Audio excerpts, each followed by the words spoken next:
پر پاکستاني ځواکونو د 2023م کال د حملو جزئیات اعلان کړل. وايي 1204 پاکستاني ځواکونه مو وژلي او د پښتونخوا اکثریت سیمې زموږ تر کنټرول لاندې دي. جزئیات هم دلته وګورئ او چینل هم سبسکرایب کړئ.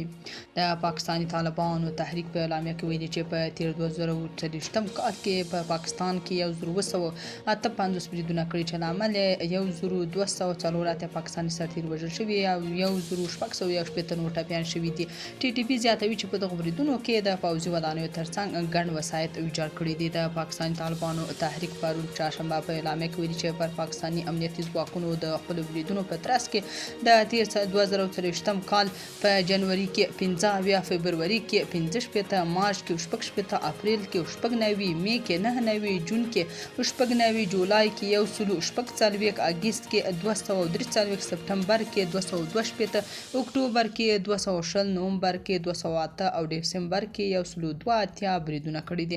اعلامیه زیاتوي چې دوی په 2023م کال کې په دیره اسماعیل خان، جنوبي وزیرستان، تانک، بنو، شمالي وزیرستان، لکی مروت، پیښور، خیبر ولسوالۍ، مومند ولسوالۍ، نوخا، چارسده، ملاکنډ، باجوړ، کوزدیر، لوړدیر، سوات، چترال، شانګله، بونیر، کوهاټ، کورمه ولسوالۍ، کرک، هنګو، ورکزوی ولسوالۍ، مردان، صوابۍ، پښین، قلعه عبدالله، چمن، جنوبي پنجاب، دیره غازي خان، میانوالی، لاهور، ژوب، قلعه سیف الله، شیرانیو، گلگت بلتستان، دیامر، کراچۍ، کلات او مکران، راولپنډۍ، بټګرام او هرنایي کې بریدونه کړي دي. د پاکستاني طالبانو تحریک وایي چې پر پاکستاني امنیتي ځواکونو د چریکي حملو ترڅنګ ډله ییز بریدونه، ځانمرګي بریدونه، د توغندیو بریدونه او هدفي بریدونه کړي دي. اعلامیه لیکي چې په تیر کال کې پاکستاني طالبانو پر پاکستاني امنیتي ځواکونو 19 ځانمرګي بریدونه هم کړي دي. ټي ټي پي ادعا کړې چې په وژل شوو کې 1441 پوځیان، 820 د پولیسو او ترهګرۍ ضد